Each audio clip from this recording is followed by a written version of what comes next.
Beetroot வச்சு இது வரைக்கும் என்னென்னமோ செஞ்சு சாப்பிட்ருப்பீங்க. ஆனால் இந்த மாதிரி ஒரு தடவையாவது செஞ்சு சாப்பிட்ருக்கிறீங்களா? சந்தேகம் தாங்க.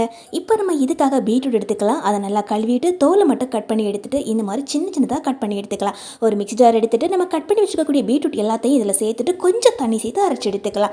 நம்ம அரைச்சி வச்ச பீட்ரூட் எல்லாத்தையும் ஒரு பவுலில் சேர்த்துட்டு 2 கப் அளவுக்கு அரிசி மாவு சேர்த்துக்கலாம். இதுக்கு பதிலாக நீங்கள் கோதுமை மாவு கூட சேர்த்துக்கலாங்க, அல்லது ராகி மாவும் சேர்த்துக்கலாம். இப்போ தேவையான அளவுக்கு உப்பு சேர்த்துக்கிறேன். இது கூட நல்லா இந்த மாதிரி பிசைஞ்சு விட்டுக்கிறேன். ஏற்கனவே இதில் தனித்தன்மை இருக்கிறதால கொஞ்சம் தண்ணி சேர்த்து பிசைஞ்சு விட்டுட்டு தேவைப்பட்டா மறுபடியும் தண்ணி சேர்த்துக்கலாம். ஒரே ஒரு வாழையிலேயே இந்த மாதிரி 4-5 பீஸா கட் பண்ணி எடுத்துக்கலாம். இதுக்கப்புறமா வாழையிலேயே இந்த மாதிரி மடிச்சு எடுத்துக்கோங்க. ஒரே ஒரு தென்னந்துடைப்பு குச்சியோ அல்லது டூத் பிக்கோ சின்ன சின்னதாக கட் பண்ணிட்டு இந்த மாதிரி ஒரு குத்தி விட்டீங்கன்னா அவ்வளவுதாங்க, செம்மையா ரெடி ஆயிடும். இப்போ நம்ம எல்லா வாழையிலேயே இந்த மாதிரி எடுத்து வச்சுட்டு கொஞ்சமா தேங்காய் துருவல் போட்டுக்கலாம். ஏற்கனவே நம்ம ரெடி பண்ணி வச்சிருக்கக்கூடிய அந்த பீட்ரூட் மாவை அப்படியே இதில் சேர்த்துக்கலாம். இடைக்கிடைக்கு தேங்காய் துருவல் சேர்த்து விட்டீங்கன்னா சூப்பரான வாழையிலே போட்டு ஒரே நிமிஷத்தில் ரெடி பண்ணிடலாம். வீடியோ பிடிச்சா லைக் பண்ணி ஷேர் பண்ணி கண்டிப்பாக ட்ரை பண்ணி பாருங்க.